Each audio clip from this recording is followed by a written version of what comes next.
Good afternoon, I'm Rob Boskamp, and you're listening to South Texas Midday. It's Thursday, July 3rd. Law enforcement agencies, judges, and medical professionals across the state are gearing up for a DWI No Refusal initiative. That initiative kicks off today and ends after Sunday. Drivers pulled over suspected of drunk driving will take a breathalyzer test or have their blood drawn. In a news release, the Texas Department of Public Safety said they're increasing patrols during the same period as the DWI No Refusal campaign. South Padre Island city leaders met criticism from the community yesterday during a workshop to discuss the proposed expansion of the city's convention center. An updated design of the expansion was unveiled during the workshop. Cameron County commissioners had previously voted to deny the expansion request during a meeting last month over environmental concerns to the area. If the designs are approved and all elements are added to the expansion project, the total project price tag is projected to cost $98 million. Updated designs show that the proposed expansion no longer encroaches on the 13,000 square feet of vegetation that many birders were concerned about. The alternative design would expand upwards to create a second story, no longer affecting the vegetation on the south side of the center. City leaders said the designs are not final. Many people with autism spectrum disorder are raised in bilingual or multilingual households. Research out of the University of Texas Rio Grande Valley is looking at whether being bilingual has an impact on autistic children. Texas Public Radio's Jackie Velez reports. Cecilia Montelnava is well versed in clinical psychology. She understands communication is more than spoken language. Is the gestures that you make, the eye contact, understanding emotional impact of what you are saying. So it is not just language. A clinical psychologist at UTRGV, Montelnava says some parents are told to only talk to their children in English because more than one language can confuse them. She hopes her research will help providers in how they approach parents of newly diagnosed autistic children. So this is something that when you give the diagnosis, you should be telling parents, okay? They could be receiving services in English, but you can still speak in Spanish at home and you are not harming your child. Montelnava says learning another language is an asset.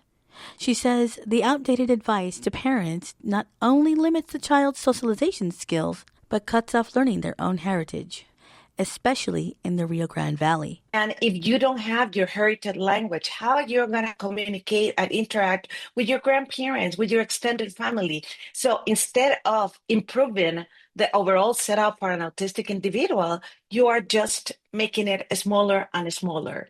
Maintaining children's roots and identity in the valley is also a huge importance to Montelnava. So here in the Valley, being bilingual is not about language. Being bilingual is about identity. The Valley identity is bilingual. The Valley heritage is bilingual. The study will involve autistic and non-autistic children ages 9 to 11 years old, who are bilingual and monolingual, and their parents and guardians. Montelnava hopes the study will create a better communication pathway between providers, parents, and children.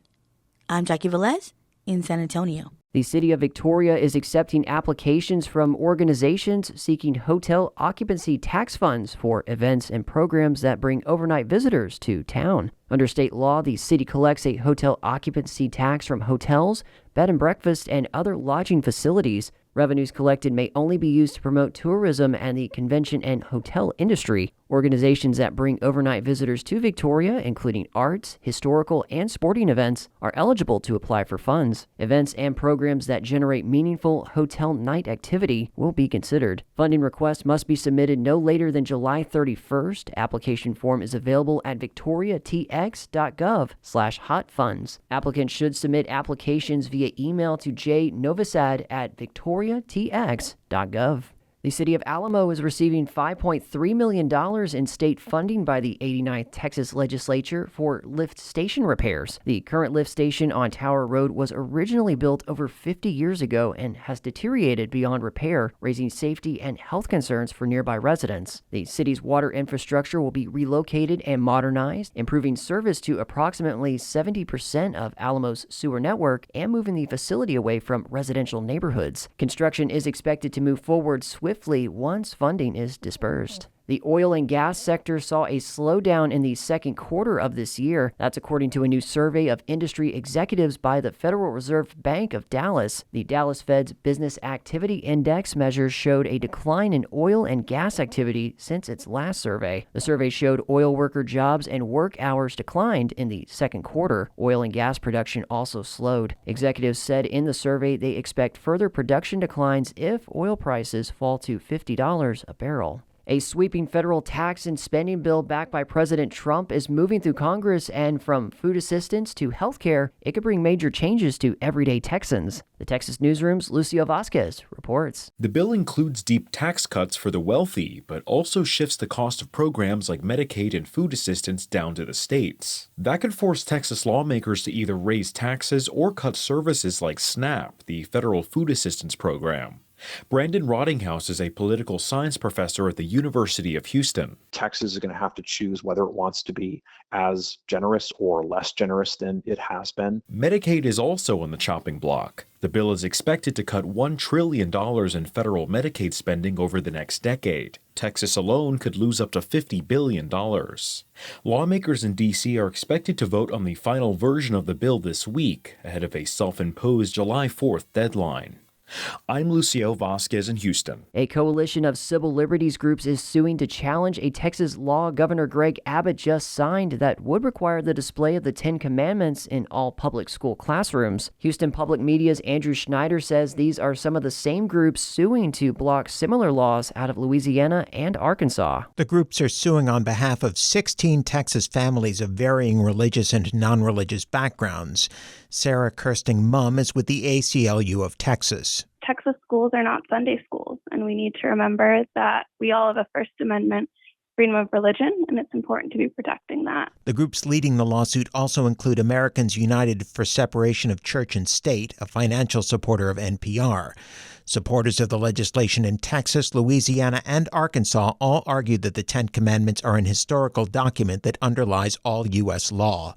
I'm Andrew Schneider in Houston. Corpus Christi street closures will be in place tomorrow for the 4th of July Big Bang fireworks celebration. Shoreline Boulevard between Power Street and Cooper's Alley will be closed to create a mile-long pedestrian-friendly zone where families can use the blocked-off area to view fireworks. That stretch of closure in the downtown area will begin at 7 a.m. tomorrow. In the North Beach area, beginning at 9 a.m., West Causeway Boulevard will be reduced to one lane approaching Beach Avenue, and the turnaround to East Causeway Boulevard will be closed. Motorists should expect delays when in these areas. Corpus Christi Police Department will provide traffic control assistance at the end of the fireworks show. Parking near the event and along surrounding streets will be prohibited or limited to provide a safe environment for patrons. The public is encouraged to use the free RTA Park and Ride service. Pickup sites will be at the City Hall parking lot and the Nueces County Courthouse. Drop-off site will be at Water Street between Lomax and John Sartain Streets. Hours of operation are from 11:30 a.m. until 30 minutes after the fireworks show.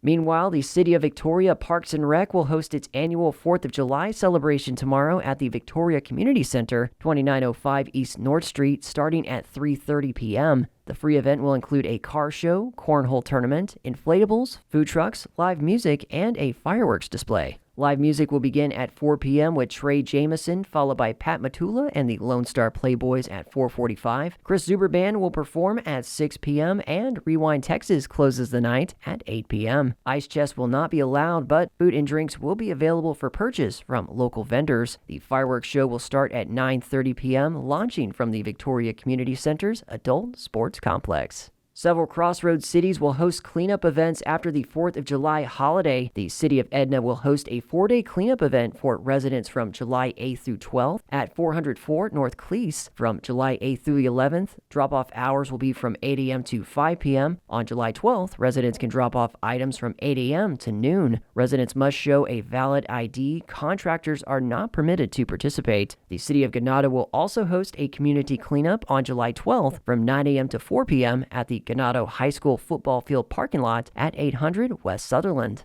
And in sports, starting this week, colleges across the country can make direct payments to their athletes. As Houston Public Media's Adam Zuvanich reports, a revenue-sharing system was created as part of a $2.8 billion settlement in a series of antitrust lawsuits against the NCAA. Universities can pay their student-athletes a total of $20.5 million per year for the use of their name, image, and likeness. At many schools, the bulk of the money will go to football and basketball players as those sports generate the most revenue. Eddie Nunez is the athletic director at the University of Houston. He says the money will come from a variety of sources, including the athletic department budget, corporate sponsorships, and donations. And as much as people out there are saying this is going to be tough or it's not going to work or this or that, the reality is this is the first time we've had some true guardrails that are going to allow us to be successful. We have to buy in. We have to do this. Schools must use some of the $20.5 million to fund new athletic scholarships. Athletes can continue to secure their own endorsement deals. I'm Adam Zuvanich in Houston. And that is the latest news and information on South Texas Midday. You can listen to today's and previous episodes of South Texas Midday, plus the latest episode of our Community Focus series, wherever you get your podcasts. I'm Rob Boskamp. Your community arts calendar and more is on the way.